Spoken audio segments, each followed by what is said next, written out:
बिस्मिल्लाहिर्रहमानिर्रहीम। अस्सलाम वालेकुम स्टूडेंट्स। आज हमारा टॉपिक है खिदमत हल्क। खिदमत हल्क शुरू करने से पहले प्लीज़ मेरे चैनल को सब्सक्राइब कर दीजिएगा, वीडियो को लाइक कर दीजिएगा और बेल आइकन को प्रेस कर दीजिएगा ताकि मेरी हर आने वाली नई वीडियो आप तक बआसानी पहुंच सके। तो अब हम शुरू करते हैं खिदमत हल्क को। खिदमत हल्क से मुराद इन खुदा की मखलूक की खिदमत है, और मखलूक में सिर्फ इंसान नहीं है बल्कि हर जानदार है। दरख्त हों, फूल हों, परिंदे हों या जानवर, ये सब अल्लाह ताला की मखलूक में शुमार होते हैं। अल्लाह ताला हकूकुल्लाह फिर भी माफ़ कर देता है, लेकिन हकूकुल इबाद कभी माफ़ नहीं करता। वो अपने से ऊपर अपनी मखलूक को रखता है। हम इंसान अक्ल की बुनियाद पर नहीं बल्कि इल्म की बुनियाद पर अशरफुल मखलूकात कहलाते हैं, मगर हम अशरफ उस वक्त कहलाते हैं जब हमारा रवैया, हमारा अखलाक हर एक से अच्छा हो। बकौल शायर, करो मेहरबानी तुम अहले ज़मीं पर, खुदा मेहरबान होगा अर्शे बरी पर।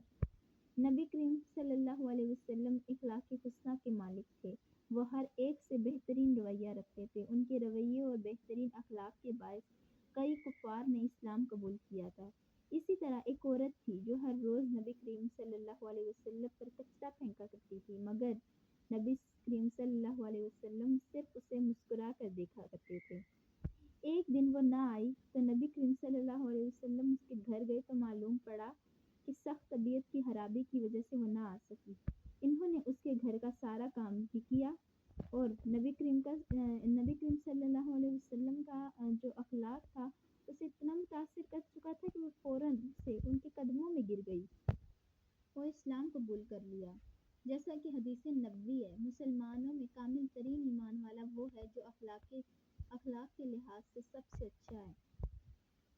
हमें चाहिए कि हम दूसरे मुसलमान भाइयों के काम आएँ, इंसानियत की खिदमत करें, शजरकारी करें, क्योंकि हमें न सिर्फ इंसानों का बल्कि परिंदों और जानवरों का भी ख्याल रखना चाहिए।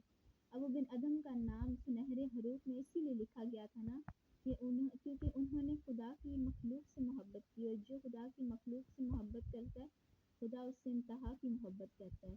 जो अल्लाह की तरफ एक कदम बढ़ाता है, अल्लाह उसकी तरफ 10 कदम बढ़ाता है, और अगर इंसान अल्लाह की तरफ चलता हुआ जाएगा तो वो भागता हुआ आएगा। वो इतनी हमसे मोहब्बत करता है तो हम उसकी मखलूक से करें ना, ताकि उसका फर्ज हासिल करें। बकौल शायर, हैं लोग वही जहाँ में अच्छे जो आते हैं दूसरों के काम। यानी हमें हमेशा दूसरों की हर चीज़ में मदद करनी चाहिए, चाहे हमारे दोस्त हों, चाहे हमारे अजीज़ो अयार सब कुछ हों, हमें उनकी हर हाल में मदद करनी चाहिए। उम्मीद करती हूँ आज का लेक्चर आपको अच्छे से समझ आया होगा। प्लीज़ मेरे चैनल को सब्सक्राइब कर दीजिएगा। अल्लाह हाफिज़।